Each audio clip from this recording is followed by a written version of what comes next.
Hola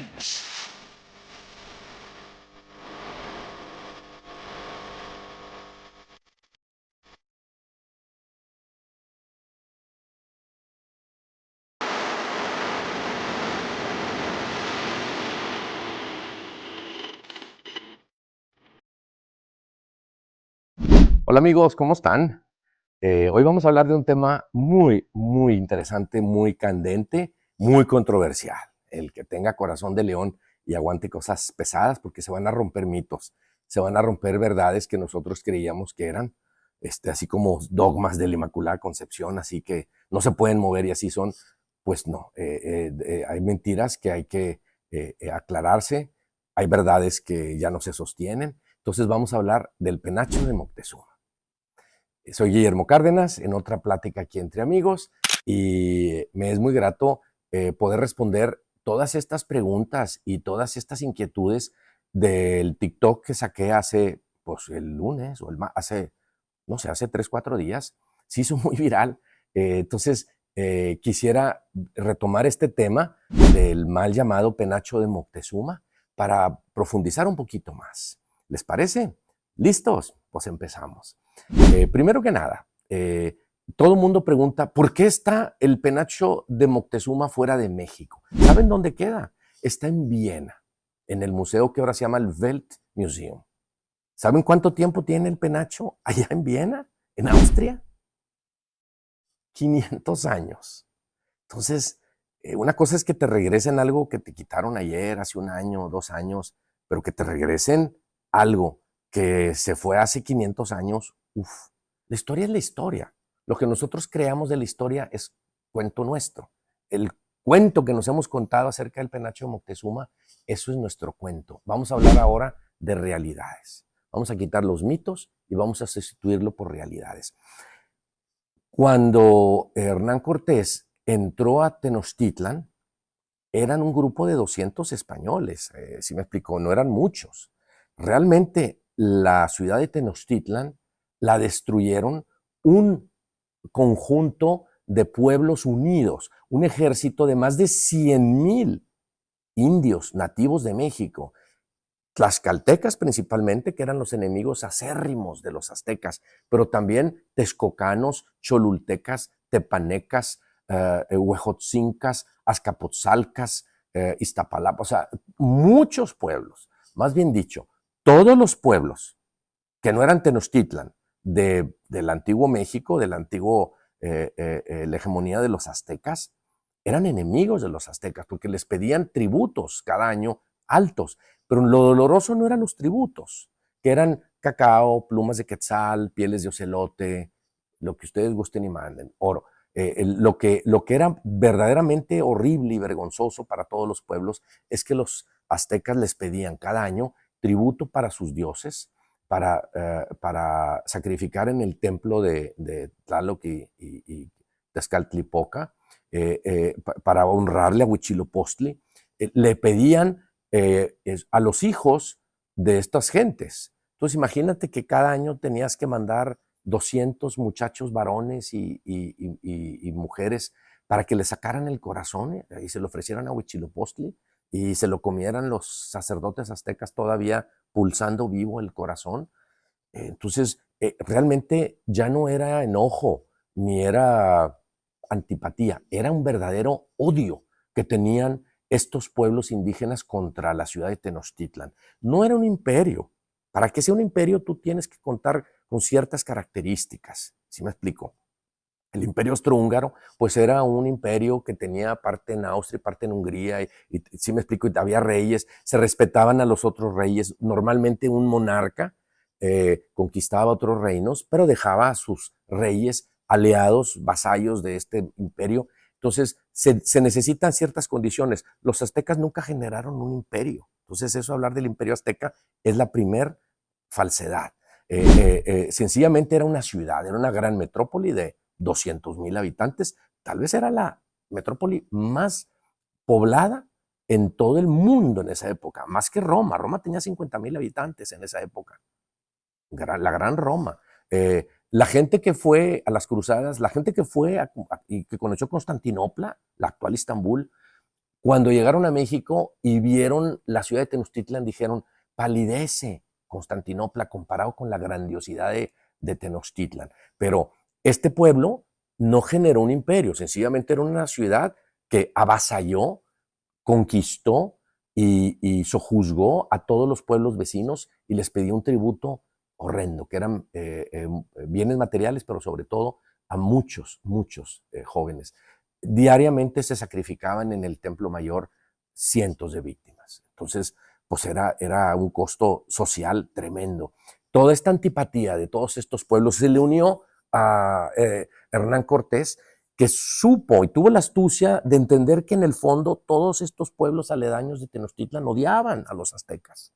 Eran, eran sus enemigos silenciosos. Entonces, cuando él se dio cuenta de que todos los pueblos por los que fue pasando tenían en el fondo ese resentimiento, lo único que hizo fue ir atando cabitos, poniéndole cuentas a un rosario de muchas cuentitas, en donde a todo el mundo les dijo, vamos a unirnos y vamos a quitarnos del yugo azteca. Y se fueron sumando a la cuerdita una y otra cuenta y otra, hasta que todas las ciudades del Valle de México se unieron contra la capital azteca.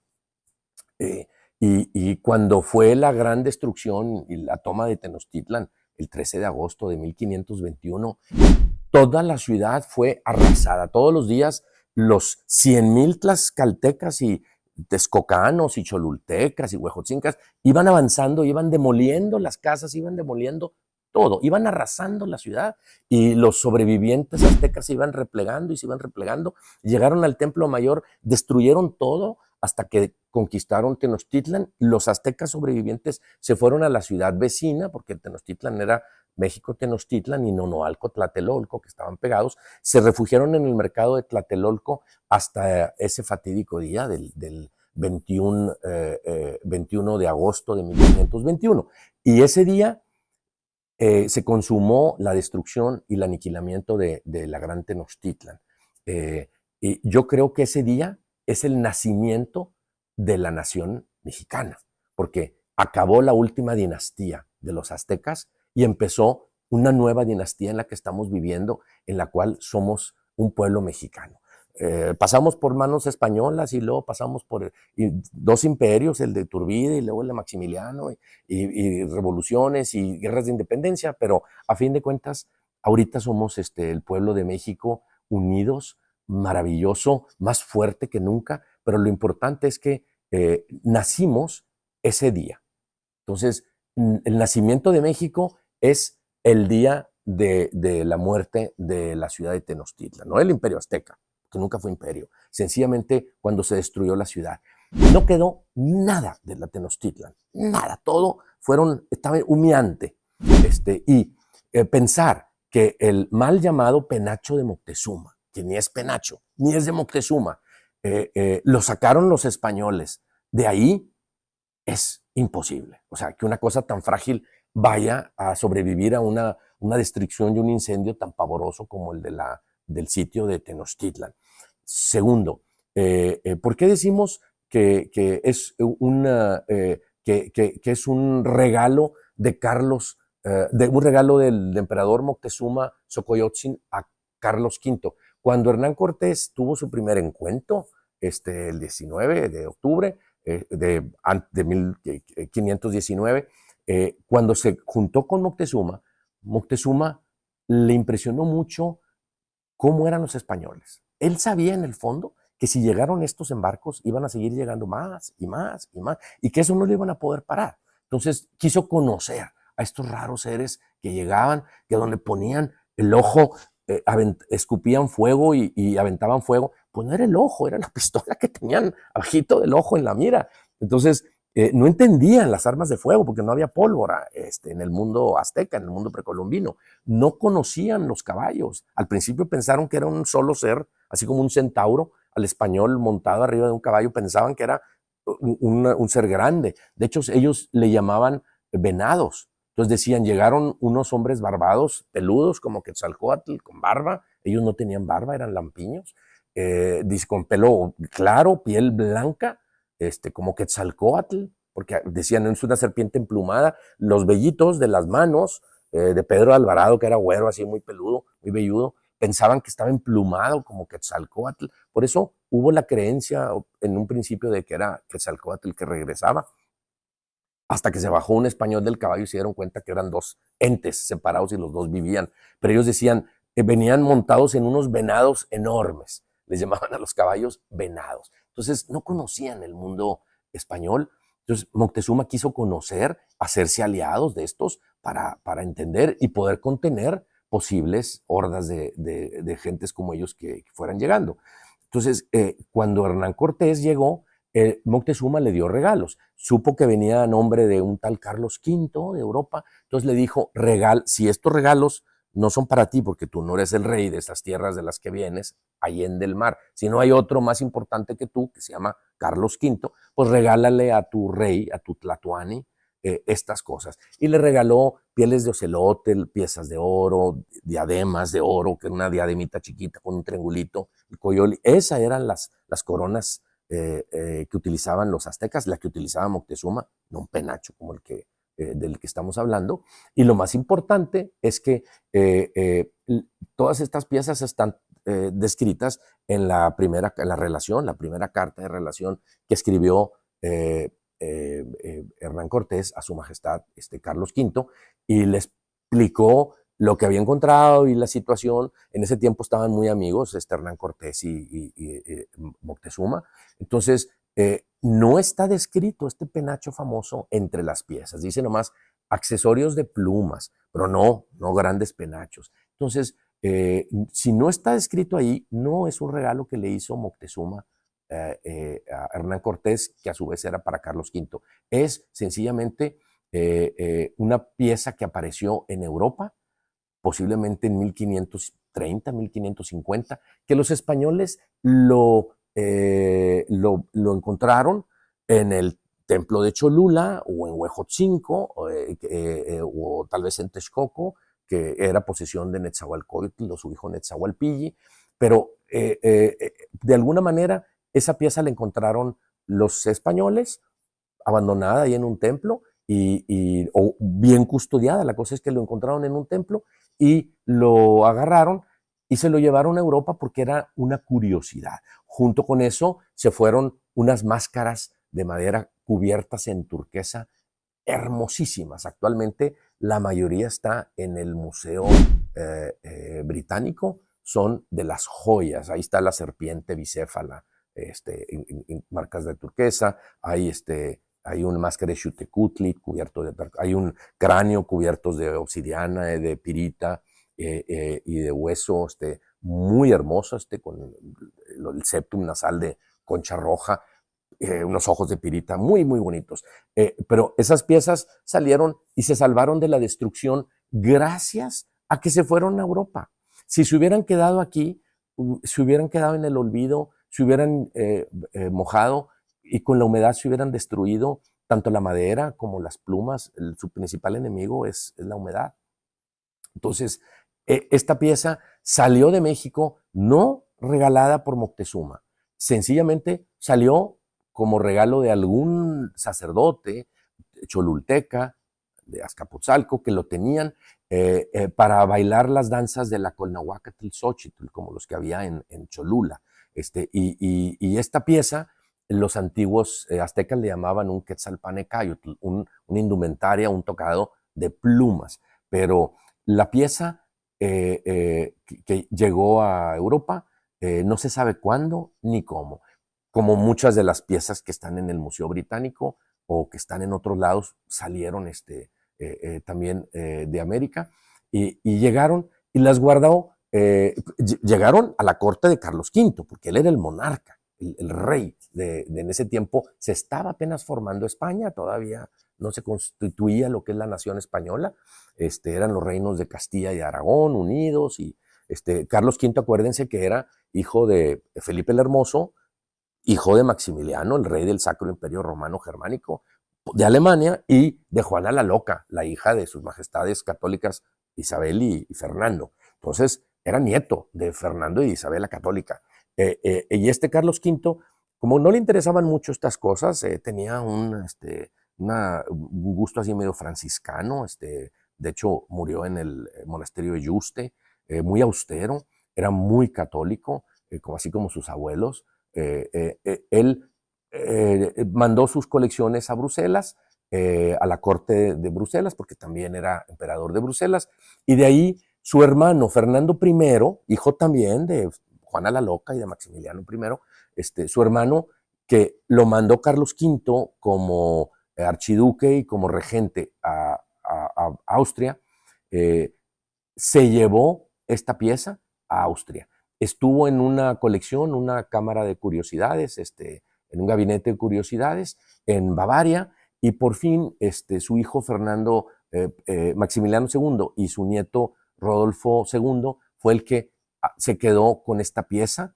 y está puesta en el inventario en 1593 como un traje morisco con un pico de oro, que ya no existe, se lo robaron, lo fundieron posiblemente. De origen morisco quiere decir que era moro, que era como árabe. Y ahí estuvo en el gabinete de curiosidades, que fue muy famoso en su época. Cuando muere él, en su testamento está como una de las piezas. Entonces, es la primera vez que se conoce el paradero o el origen de esta pieza. Antes que eso, se sabe que venía de un gabinete de curiosidades de Bavaria y nada más. La pieza estuvo en Innsbruck, en el castillo de Ambras, y pasó a formar parte de la colección de los museos de Habsburgo en Viena hasta el año de 1912 o 15, y perteneció a lo que ahora es el Kunsthistorische, donde están todas las joyas y los tesoros en Viena, de la colección de los Habsburgo, junto con los cuadros de Rafael y de Caravaggio y de Tiziano y de todas estas maravillas, ¿no? En el gabinete de curiosidades y en el gabinete de los tesoros, ahí están las piezas de Rodolfo II y de Fernando II, que cuando eran reyes de Viena, pero el penacho se trasladó luego a otro museo, se sacó del Kunsthistorische, estuvo en el Palacio de Belvedere por muchos años, y hasta pues, 1918 más o menos ya se pasó al Kunsthistorische, y ahorita está en el Museo Weltmuseum, Museo del Mundo. Antes se llamaba Museum Volkskunde, el Museo del Pueblo o de las cosas del pueblo, ahora se llama Weltmuseum. Si eres mexicano, tienes derecho a entrar gratis y enseñas tu pasaporte. Entonces no tienes que pagar los 18 o 20 euros que te cobran por la entrada. Lo importante es que esta pieza, junto con otras plumas, se conservaron en Europa, pero esta pieza nunca se consideró como un penacho. En 1887 sufrió la primera modificación importante. Le hizo una restauración Ferdinand von Hohenstadt, que era el director de los museos, y él, viendo unos códices precolombinos, dijo, es un estandarte, así como si fuera un abanico. Entonces lo rigidizó, ¿sí me explico? Lo puso completamente plano. Antiguamente estaba movible. El penacho está puesto sobre una red de una malla de hilos de maguey muy finita y hilos de algodón tejido. Entonces el penacho tenía la facultad de poderse plegar y doblarse, partirse así en dos. Entonces eso, porque estaba en esa malla, le permitía al que lo usaba, que era un danzante, lo utilizaba y lo podía maniobrar. Tenía un par de carrizos que si los agarraba el danzante, se lo ponía como una capa, movía los carrizos y la pieza movía las alas. Entonces parecía como si fuera un quetzal moviéndose. Y de la frente salía un pico de oro que desapareció en algún momento de la historia. Entonces, esa pieza la rigidizó en 1887 el barón Alexander von Hohenstadt, y así estuvo rígida. Y luego Celia Nuttall, una arqueóloga mexicana, fue a Viena y dijo, señores, esto no es así, no es una capa, esto es un penacho. Y ella le dio la vuelta, y en lugar de estar así como capa, le dio la vuelta y lo enseñó como un penacho, porque vio que en algunos códices había penachos. Sí, nada más que los penachos eran de este alto, no de 1,76 por 1,23. Entonces, hay que entender que la pieza es descomunal, no la puedes utilizar, vaya, o sea, sería una cosa imposible. Entonces, ahí estuvo y así se quedó hasta como se encuentra hoy en día. ¿Cuál es el primer mito que vamos a tocar ahorita? El que es un penacho.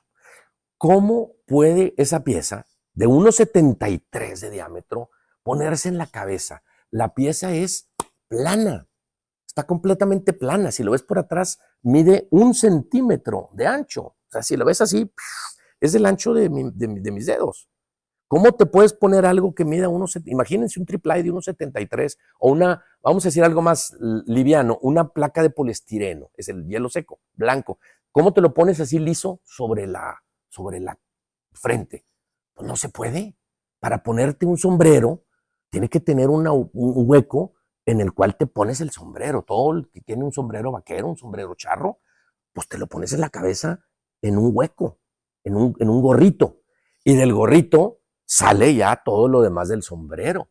Otra cosa, el sombrero necesitas por la parte de abajo un par de tiritas de cuero o de lo que tú quieras para amarrártelo, porque si no, levantas la cabeza y con el aire te lo huele el aire. Un sombrerito charro de este tamaño, o ya no digo un sombrero bueno, de los charros de Guadalajara, que es muchísimo más grande, pero hasta un sombrero vaquero aquí del norte de México, le tienes que a la bolita subirlo con las dos straps de cuero para que no te lo hueles. Si no, los que han usado un sombrero se han dado cuenta que con cualquier movimiento brusco o con cualquier vientecito se lo lleva el viento. Olvídate de andar a caballo con un sombrero si no lo tienes bien agarrado al chin aquí abajo de la mandíbula, ¿verdad? Entonces, el primer mito es que es un penacho. Claro, no hay manera de que te pongas ese artefacto gigantesco. Además, si te subes a la pirámide de Templo Mayor, es una vela de barco. Con tantito aire te lleva volando hasta el Golfo de México. Pues imagínate, el empuje del viento de esta cosa es más grande que el tamaño de la persona que lo porta. Una persona azteca no medía más de 1,73, a lo mucho llegaban a 1,60. En ese tiempo el ser humano era más chiquito. Aquí tenemos nosotros dos magníficos ejemplares de penachos. Esta es una pieza chimú del siglo X y fíjense cómo tiene esta malla, que es el gorrito que se ponía el emperador. Toda esta pieza es este tejido, se lo ponían en la cabeza y las plumas salían hacia arriba, pero la parte más bien construida y más rígida es esta parte de abajo. Si se destruyera el penacho por la humedad, por lo que sea, lo último que se destruiría es esta parte central, porque es donde están todos los cosidos y todos los carrizos amarrados, es lo que quedaría. En cambio, en el pseudo penacho de Moctezuma está todo el plumerío, las piezas de oro, pero no está la parte medular, la parte central. Entonces, no es lo mismo ponerte un sombrero vaquero a tomarle una fotografía a un sombrero vaquero y en la foto, que es un papel, una hoja de máquina, recortar el sombrero y decirte, póntelo, el papel. Pues, ¿cómo te fijas un papel? El penacho no puede ser penacho porque le falta la característica número 1 del penacho, que es el asiento para la cabeza. Estos otros penachos que estamos viendo también tienen una forma semicircular, como los de las coronas de los niños de cartón. Estos sí son Nazca, son del siglo I después de Cristo. Estos tienen 2000 años. Este es Protonazca, es del año 500 antes de Cristo, peor de antiguo. Y estas otras magníficos penachos, y más bien dicho pelucas, son de pelo humano, hecho de cabellos humanos trenzados, así como las rastras que utilizan ahora, y tienen fibras de cordón teñido para cada una de las tiritas que están viendo, son pelo humano trenzado, lo amarran y cuando se juntan todas las tiritas van formando escaleras de cuadritos de colores que suben y bajan. Es un diseño espectacular. Hace poquito, el 12 de diciembre, hubo una procesión de matachines porque nuestra colonia está ofrecida a la Virgen de Guadalupe. Todos somos mexicanos, guadalupanos, y celebramos a la Virgen, la honramos. La colonia está ofrecida y estamos en el regazo de la Virgen. Ella es la que nos protege. Terminando la danza, les pedí si me podían prestar algunos de sus penachos. Miren nomás lo que me prestaron. Es el penacho grande y un penacho chico. Este es de pluma de paloma, este es de plumón, bellísimos. Pero lo importante es que si tú agarras el penacho, partes de la base que les digo, la gorra, la parte central, que de hecho es de acero, y esto es lo que le da rigidez. De esta estructura metálica parten todas las plumas y se hace el penacho. El pseudopenacho de Moctezuma no tiene esta parte, no tiene la parte que te la ensartas en la cabeza. Si yo me quiero poner este penacho, que es igual por la parte de abajo, miren la estructura que tiene, metálica, es lo más, vamos a decir que duradero, lo más sólido, es indestructible esta parte. Entonces, no hay manera de que el penacho sea penacho sin esta pieza. Si yo me lo pongo, pues claro, me lo pongo como si fuera un sombrero. Esto es lo que entra, vienen hasta donde entra. Fíjense cómo entra el cap, entra la gorrita en la frente y ahora sí, este es el penacho puesto. Con esto ya se mantiene en su lugar, entonces puedes bailar tum, tum, tum, tum, tum, tum, tum. Y ahí vas moviéndote. El penacho tiene movimiento, pero te lo sostiene esta parte. No hay manera de que un penacho se sostenga solo. Vean qué preciosa pieza. Esto es un verdadero penacho. Es un penacho de tradición azteca. Ellos tienen escondida toda la magia y la mística de la tradición azteca en los pasos de la danza. Los matachines son es una cultura viviente, es una herencia viviente de nuestra historia, piezas importantísimas. Vean qué increíbles gorros. Esto es un penacho. El segundo mito es que el penacho es de Moctezuma. A ver, ya vimos que no es penacho, que no puede ser penacho, que por más que quieras no te lo puedes poner en la cabeza, no hay manera de que se fije eso. Eso es una capa. Es una capa que utilizaba un danzante. Ese danzante se ponía el Quetzalcóatl en la espalda y danzaba, y con los carrizos levantaba las dos partes laterales. Acuérdense que el penacho que se fijó en una sola pieza, rígido, se rigidizó, el penacho se movía como una mariposa. Exactamente, movía las partes laterales como una mariposa, la parte del centro estaba fija en la espalda del danzante, y con los carrizos que fueron cortados, pero que se ven los restos, con esos se levantan y se bajan como si fueran las alas. Y con el pico de oro, el danzante parecía como si fuera un ave sagrada, como si fuera un quetzal, que era un ave muy venerada.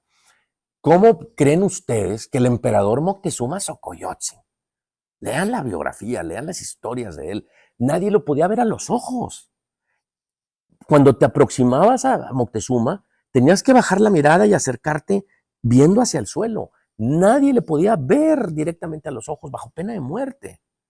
Cuando se regresaban o se salían de su cuarto, tenían que irse caminando de reversa, de reversa, de reversa, algo así como los emperadores chinos, que tienes que irte de reversa y va con la cabeza hacia abajo, en forma de reverencia muy, muy marcado. Entonces, ¿cómo creen ustedes que Moctezuma Xocoyotzin, una figura casi divina, que nadie lo podía tocar, nadie lo podía ver, se va a subir al templo mayor y va a andar bailando así como bajo moviendo las alas y con el pico y como matachín, taratán, taratán, taratán? ¿Cómo? ¿Cómo? Va en contra de todo lo que es la persona sublime, intocable, invisible de nuestro emperador. Entonces, no es de Moctezuma. Además, si fuera de Moctezuma, esa pieza, como no se la regaló a Hernán Cortés, la hubiera tenido en su palacio o en el palacio de Axayácatl, se hubiera quemado, hubiera sucumbido a la destrucción y a la toma del sitio de Tenochtitlan. Entonces, no es penacho ni es de Moctezuma. A ver, y si no es el penacho, que sería la corona real, sino una capa, entonces nos la tendrían que regresar los austríacos. Digo, yo entiendo que exijas que te regresen una corona real, la corona de los Habsburgo, la corona del Delfín de Francia, la corona de la reina Isabel. Si se la queda a Estados Unidos, pues Inglaterra diría, regrésame la corona de Inglaterra. El cetro, son emblemas de poder, pero unos calzones de Moctezuma, las sandalias de Moctezuma. Entonces, esto es una capa, no es una corona. ¿Cómo por qué lo clamaríamos? Entonces, si no es de Moctezuma, ni es una corona, está donde debe de estar. ¿Cómo llegó ahí? Como todas las piezas que están en el Museo Pigorini. O sea, es muy importante saber que un besote de oro importantísimo está en el Museo Metropolitano de Nueva York, que se llama el besote de Netzahualcóyotl. Hay otro que se llama el besote de Moctezuma, que está en el Palazzo Madama en Turín. Miren nomás las piezas de oro. El Hermitage tiene un cascabel de oro en la mejor pieza azteca precolombina, porque en México Tenemos piezas de oro muy apenitas. El penacho en la Primera Guerra Mundial lo escondieron. Luego en la Segunda Guerra Mundial con los nazis se lo llevaron a la cámara del Banco del Tesoro de Austria, estuvo conservado. O sea, hubo alguien que se preocupó por el penacho. Ha resistido inundaciones, bombardeos. O sea, lo han cuidado los austríacos por 500 años. Por eso existe el penacho. Las otras dos piezas, una se la trajo Maximiliano, nuestro emperador de México, el Segundo Imperio, porque él era de Habsburgo, Maximiliano de Habsburgo, Maximiliano de Austria. Como era Habsburgo, se le ocurrió traerse un escudo bellísimo, que es este. Le llaman escudo de Moctezuma, está en el Palacio de Chapultepec. Lo fui a buscar también hace poquito, no está, yo creo que lo tienen conservado contra los rayos infrarrojos y ultravioletas, pero lo he buscado y no lo encuentro. Lo vi en el Museo de Antropología en una exposición que fue hace 2 años, importantísima, y está en las condiciones más deplorables y penosas que se puedan imaginar. Este gran escudo que se trajo Maximiliano era el más hermoso y dejó en Viena que es el de Ahuizotl. Ahuizotl es uno de los emperadores aztecas. Si se acuerdan, Acamapixtli, Huichilihuitl, Chimalpopoca, Moctezuma, Ilhuicamina, Tizoc, Ahuizotl. O sea, son los emperadores de Tenochtitlan. Le llaman escudo de Ahuizotl, no sé por qué, pero porque no fue de Ahuizotl, pero así se le conoce. Lo dejó Maximiliano y se trajo el de Moctezuma porque estaba mejor el de Moctezuma. Miren ahorita los dos. Miren nomás cómo está el de Moctezuma. La piel del leopardo y de ocelote se la comió la termita, casi no existe. ¿Le ven ustedes la piel de ocelote? Una manchita por aquí, otra manchita negra por acá. Si no les digo que es de ocelote, nadie me pudiera decir que estaba cubierto de piel de ocelote. El ocelote es como un jaguar, tiene manchitas negras. Entonces, fíjense la tristeza. Los colgantes de oro se los robaron. Las medias lunas, las 3 medias lunas de arriba, la media luna de abajo, las grandes lunas, se las robaron. A los que claman que se traigan el penacho a México, yo les pregunto, ¿para que esté como el escudo de Moctezuma? ¿No será mejor haberlo dejado en Viena? Miren cómo está el de Ahuizotl, el que Maximiliano dijo, no, ese está gachito. Entonces lo dejó allá por pinchito y se trajo el maravilloso. Y miren cómo está el maravilloso. Entonces, aguas. Acaban de darle una restauración que duró 7 años al penacho de Moctezuma. Lo dejaron estable. Tenía muchas piezas dañadas. El 100 de las 187 plumas estaban quebradas de quetzal. Tenía piezas de oro que estaban ya sueltas y las tocabas, te las traías en el dedo. Yo vi las fotos de los arqueólogos. O sea, estaban sueltas, nomás estaban puestas así, sobrepuestas. Cada vez que con la pinza tocaban la red de hilo en la que estaba formado el penacho, se traían la red, el pedacito de red en la pincita. No digo que la agarraba, no. Nomás donde tocaba ya se quedaba pegado, se deshacía. Entonces está muy frágil. El penacho sí puede viajar a México, pero las vibraciones del avión y el aterrizaje y todo eso, es muy probable que se parta en dos o que se rompa. Es difícil que sobreviva a un viaje, pero si pudiera, si les interesaría. Se tendría que hacer una cámara que no sé si quepa en un avión con estabilizadores y ponerlo en la Ciudad de México. Y si se viene un temblor como el de 19 de septiembre, yo estaba en el centro Banamex, ahí estaba yo. Bueno, se empezaron a mover los obeliscos de cristal de roca, se rompieron piezas que se cayeron al piso. Entonces, qué difícil, qué delicado traerte una cosa en un estado de fragilidad increíble a una ciudad en donde tiembla. Cuando decimos, ¿es patrimonio de los mexicanos?